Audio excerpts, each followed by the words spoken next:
করেছি, চিকিৎসার পরে তারপরে স্বাভাবিক জীবনে ফিরে এসেছি। আমার নামে 14টির বেশি মামলা রয়েছে। লেবার পার্টির শত শত নেতা কর্মীরা জেল জুলুম শিকার হয়েছে। আজকে আমরা মুক্ত, আজকে আমরা বিহঙ্গের মতো, আজকে কামরাঙ্গীর চর, কালকে পাড্ডা, পরশু মিরপুর, আমরা বিভিন্ন জায়গায় এই গণতন্ত্রের ফেরিয়ালার মতো আমরা গণতন্ত্রের দাবিতে, ভোটের অধিকারের দাবিতে আমরা জনগণের কাছে যাচ্ছি। আমরা একটা ভোটের অধিকার চাই। আমরা আগামী 6 মাসের মধ্যে বাংলাদেশে একটি ভোট অনুষ্ঠান হবে, এটাই আমরা অন্তর্বর্তীকালীন সরকারের কাছে আমরা প্রত্যাশা করি।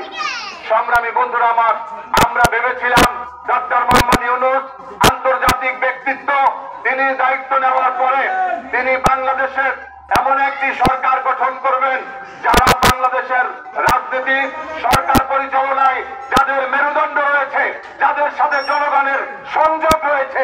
কিন্তু আমরা দেখলাম বিভিন্ন এনজিওর প্রতিনিধিদেরকে নিয়ে তারা একটি এনজিও মার্কা সরকার গঠন করেছে। আজকে এখানে বাংলাদেশ জাতীয়তাবাদী দল বিএনপি, বাংলাদেশ জামাত ইসলামী সহ লেবার পার্টি, গণ অধিকার, গণফোরাম সহ অনেক রাজনৈতিক দল রয়েছে যাদের দাদিকে তাদের পরামর্শ না নিয়ে আজকে তারা এনজিও গ্রাম সরকার মনে হয় যেন গোপালগঞ্জের সরকার গিয়ে আজকে চট্টগ্রামে অবস্থান নিয়েছে। 24 জন উপদেষ্টার 13 জনের বাড়ি হচ্ছে আজকে চট্টগ্রামে। এজন্য আমরা দেখেছি যে এই সরকারের বিরুদ্ধে বিভিন্ন ধরনের অভিযোগ ইতিমধ্যে ওঠা শুরু করেছে। আনোয়ার হোসেন মঞ্জুর সাথে আমি 2018 সালে ধানের শীষ মার্কায় নির্বাচন করেছি। এই আনোয়ার হোসেন মঞ্জু গ্রেফতার হওয়ার 6 ঘন্টার মধ্যে তাকে ছেড়ে দেওয়া হয়েছে 6 কোটি টাকার বিনিময়ে।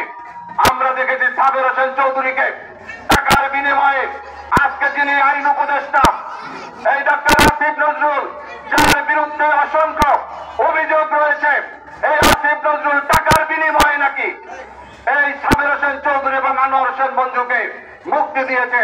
তারা আজকে বিভিন্ন ধরনের ব্যবসা বাণিজ্য শুরু করেছে। আজকে পরিষ্কার বলতে চাই, অবিলম্বে নির্বাচন দিতে হবে, জনগণের ক্ষমতা জনগণের কাছে ফিরিয়ে দিতে হবে। কোন আমরা সহ্য করব না। আমরা দেশ নায়ক তারেক রহমানের নেতৃত্বে, দেশনেত্রী বেগম খালেদা জিয়ার নেতৃত্বে বাংলাদেশের জনগণ ঐক্যবদ্ধ রয়েছে। অনেকেই প্রশ্ন করেন যে আমরা বিগত 17 বছরে তো পারি নাই হাসিনার পতন ঘটাতে। বন্ধুরা আমার, আপনাদের মনে আছে সমন্বয়করা যখন এই আইনমন্ত্রী আনিসুল হকের সাথে বৈঠক করেছিল, তারপর তারা ঘোষণা দিয়েছিল যে তারা আন্দোলন থেকে সরে যাচ্ছে। কিন্তু আমাদের ছাত্রদল, ছাত্র শিবির, ছাত্র মিশন সহ এবং আমরা পিছনে থেকে বিভিন্ন রাজনৈতিক দলগুলো, বিশেষ করে বিএনপি, জামাত সহ আমরা রাজপথে অবস্থান নিয়েছি। ছাত্রদেরকে সামনে রেখে, এই সমন্বয়কদেরকে সামনে রেখে আমরা একটি গণজাগরণ সৃষ্টি করেছি, যার ফলশ্রুতিতে আমরা 5 তারিখে গণ অভ্যুত্থান সৃষ্টি করেছি। আজকে কেউ ভুলে গেলে চলবে না। আজকে যারা উপদেষ্টা হয়েছেন, আসিফ নজরুল, আপনার কি অবদান ছিল এই আন্দোলনে? আজকে আপনার চেয়ে বেশি অবদান ছিল পিনাকি ভট্টাচার্যের, আপনার চেয়ে অসংখ্য অবদান রয়েছে সাংবাদিক ইলিয়াসের। আজকে সাংবাদিক ইলিয়াস যে তথ্য দিচ্ছে, আপনার বিরুদ্ধে দুর্নীতির তথ্য দেওয়া হয়েছে।